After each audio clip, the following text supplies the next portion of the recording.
प्रभु यीशु मसीह के नाम में आपको अनुग्रह, शांति और आशीष मिले। ये उस समय की बात है जब डिजिटल टेक्नोलॉजी इतनी प्रेवलेंट नहीं थी। साइंटिफिक या इंजीनियरिंग लैंग्वेज में उसको एनालॉग वर्ल्ड कहते थे। तो तब कोई एडोबी फोटोशॉप ऐसे पैकेजेस नहीं थे और लोगों को जब अपनी तस्वीर या फोटोग्राफ निकालना होता था तो वो स्टूडियो जाते थे और स्टूडियो में फिर कुछ दिन बाद उनको फोटोग्राफ मिल जाती थी। आज तो ये है कि आप आधे घंटे खड़े हो तो आपको उसी टाइम आपको फोटोग्राफ्स दे देते हैं। तो जो शादियों की और कोई लोगों के सेलिब्रेशंस की फोटोग्राफ होती थी, उसको जो स्टूडियो वाला होता था फोटोग्राफर, वो फोटोग्राफ्स को टचअप करता था ताकि और सुंदर दिखे। वही काम जो आज फोटोशॉप वगैरह पैकेजेस कर लेते हैं वो हाथ से किए जाते थे। और यहां पर एक घटना है जो किसी ने बताई है। जब वो व्यक्ति कुछ फोटोग्राफ्स कराना चाहता था अपने वीजा के लिए, तो इस प्रकार से लिखता है कि मेरे लिए जरूरी था कि मुझे कुछ पासपोर्ट साइज फोटोग्राफ बनाने थे और आसान काम नहीं था। और मैंने जब फोटोग्राफ पाए फोटोग्राफर से तो मैंने लिफाफा खोला और जब देखा उन फोटोग्राफ्स को तो मैं थोड़ा सा निराश हुआ। और मैंने फिर फोटोग्राफर को एक नोट भेजी कि सही नहीं है बहुत। तो उसने कहा ये तो फोटोग्राफ पासपोर्ट साइज फोटोग्राफ है और ये पासपोर्ट या वीजा के लिए यही यूज होते हैं। तो मैंने बताया कि नहीं, ऐसा नहीं, बहुत अच्छे नहीं लगते हैं। तो उसने कहा ठीक है, थोड़ा सा मैं टचअप कर दूं क्या? तो मैंने कहा हाँ, टचअप कर दो। तो फिर जब टचअप करने के बाद जो फोटो मुझे मिले उनको लेकर मैं एम्बेसी चला गया जहां पे मुझे वीजा चाहिए था।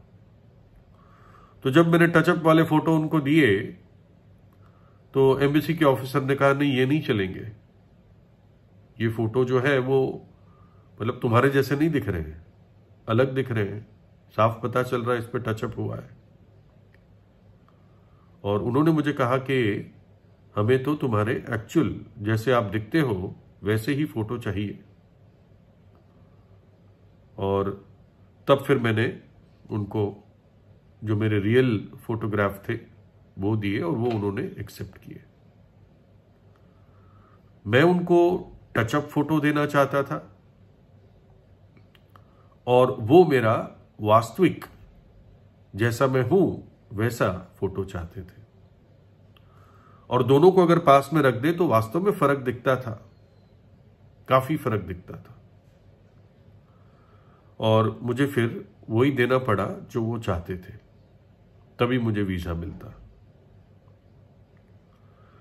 और इससे एक प्रैक्टिकल लेसन हम सीख पाते हैं कि उस वीजा को पाने के लिए जो एम्बेसी थी उसको मेरी वास्तविक तस्वीर चाहिए थी।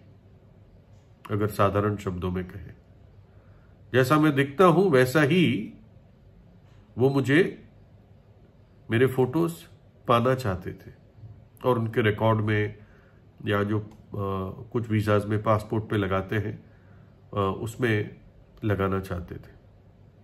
और जब मैं टचअप करता तो इससे मेरा वीजा कैंसिल होता या डिस्क्वालीफाई होता, मुझे मिलता ही नहीं। और परमेश्वर भी कुछ इसी प्रकार से हमारे साथ डीलिंग करता है। जब हम टचअप करते हैं, कुछ अपने आप को ऐसा दिखाना चाहते हैं जैसे हम नहीं हैं, तो हम अनंत जीवन और उद्धार के लिए डिस्क्वालीफाई हो जाते हैं। इसको साधारण भाषा में मक्कारी कहा जाता है, और परमेश्वर मक्कारी से घृणा करता है। मक्कार धर्मगुरुओं को प्रभु यीशु ने कई बार लानत दी। एक घटना है सुखार नाम गांव की। जो प्रभु यीशु वहां पर जाता है तो एक स्त्री वहां पर उस कुएं पर आती है जहां पर प्रभु बैठा हुआ होता है, और प्रभु यीशु उससे बातचीत करता है, उससे पानी मांगता है। वो सामरी लोग थे, उनसे लोग बात नहीं करते थे और उनसे कोई संपर्क नहीं रखते थे जो यहूदी लोग थे। तो स्त्री को अचंभा हुआ कि कैसे ये पवित्र जन, ये गुरु, ये रब्बी कैसे मेरे हाथ से पानी लेगा। लेकिन प्रभु यीशु उसको बताता है कि मैं तुझे जीवन का जल दे सकता हूं, जिससे वास्तव में तेरे जीवन में संतुष्टि आ सकती है और तेरे ही हृदय से जीवन की नदियां बहेगी, जीवन के सोते फूट निकलेंगे अनंत जीवन के लिए। तो स्त्री को वो जीवन का जल चाहिए था, लेकिन वो क्या कर रही थी? वो प्रभु यीशु के सामने बड़ी धार्मिक बातें कर रही थी, अपने पूर्वजों के बारे में, अपने धर्म स्थल के बारे में, कैसे वो उपासना करते हैं, ये सब बातें कर रही थी। इसके बावजूद ये तो था ही, लेकिन इस स्त्री के जीवन में 5 शादियां हो चुकी थी और छठे के साथ, जिसके साथ वो रह रही थी, वो उसका पति था भी नहीं। वो सोच रही थी कि ये जो गुरु है ये नहीं जानता ये बातें, और मैं अपनी धार्मिक बातें करके इसको प्रभावित कर दूंगी। लेकिन प्रभु यीशु ने कहा अपने पति को बुला के ले आ। और तब उसने कहा मेरा तो कोई पति नहीं है।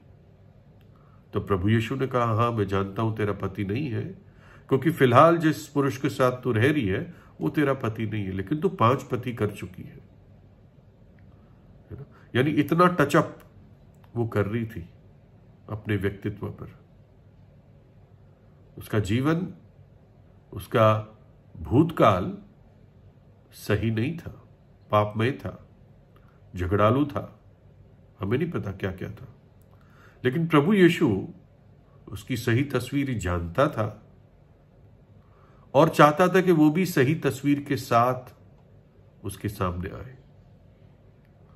और आखिर में वो लोगों को जाके दौड़ कर कहती है, कम आओ देखो ऐसे मनुष्य को जिसने जो कुछ मैंने किया है सब बता दिया। यानी अब सही तस्वीर के साथ वो सामने आई और उसने वो जीवन का जल पाया, अनंत जीवन पाया, अपने पाप को मान लिया। एक परमेश्वर का दास था, तो परमेश्वर ने उसको कहा कि अपना हाथ अपने सीने के ऊपर रख। तो उसने अपना हाथ अपने सीने पर रखा और फिर निकाला और देखा तो वो हाथ उसका कोढ़ी हो गया था। फिर परमेश्वर ने कहा अच्छा अब अपना हाथ वापस अपने सीने पे रख और फिर निकाल। और फिर उसने निकाला और वो हाथ सही सही हो गया था। क्या अर्थ है? परमेश्वर उसको दिखाना चाहता था कि देख, चाहे तू मेरा दास है लेकिन तेरे हृदय की स्थिति ऐसी है ना। वो हाथ जब हृदय पर रखा यानी हृदय की हालत उसने देखी, उसको दिखाई गई कि तेरा हृदय कोढ़ से, पाप के कोढ़ से भरा हुआ है ना। और दोबारा जब उसने हाथ रखा और निकाला तो ठीक क्यों हो गया? जब अंदर की स्थिति परमेश्वर के सामने बाहर निकाल कर दिखाई तो परमेश्वर अंदर को सही कर देता है। उस कोढ़ को दूर कर दिया, उस पाप को दूर कर दिया। और फिर जब दोबारा हाथ निकाला तो वो सही हो गया, यानी तेरा दिल अब सही हो गया, तेरा कोढ़ मैंने दूर कर दिया। अब कोई टचअप नहीं। उसी व्यक्ति को परमेश्वर क्षमा करता है, शुद्ध करता है, ग्रहण करता है, स्वर्ग का वीजा देता है, जो व्यक्ति बिना मक्कारी के साथ, अर्थात सच्चाई और सिधाई के साथ परमेश्वर के सामने आता है। जैसा मैं हूं वैसा ही प्रभु यीशु तेरे सामने आता हूं। प्रभु यीशु ने अपना पवित्र लहू बहा दिया ताकि हमारे पाप के कोड़ को दूर कर दे। क्रूस पर अपना प्राण दिया। उस प्रेम के खातिर जो हमारे प्रति था, उसने क्रूस पर भयानक दुख सहा और तीसरे दिन जी उठा। और जो सच्चे हृदय से प्रभु यीशु पर विश्वास करता है, परमेश्वर उसको ग्रहण करता है। प्रभु यीशु उसका उद्धार करता है, उसको अनंत जीवन देता है। लिखा है, यदि हम अपने पापों को मान लें तो वो हमारे पापों को क्षमा करने और हमें सब अधर्म से शुद्ध करने में विश्वास योग्य और धर्मी है। यदि हम अपने पापों को मान लें, किसी ने इसका अर्थ समझाया है, यदि हम अपने पापों को वैसे ही माने जैसे वो है, उन पापों को नाम बाय नाम प्रभु के सामने माने सच्चाई से, है ना। और वो उस सच्चाई को देखकर परमेश्वर हमें क्षमा करता है। क्षमा क्यों कर पाता है? क्योंकि क्रूस पर उसने वो कीमत चुका दी है। ना केवल क्षमा करता है, अपने पवित्र लहू से धो देता है ना। तो प्रभु करे कि हम टचअप के जीवन में, मक्कारी के जीवन में ना जिए, लेकिन सच्चाई के साथ प्रभु यीशु पर विश्वास करें और उसकी उपस्थिति में आ जाए। परमेश्वर आपको आशीष दे।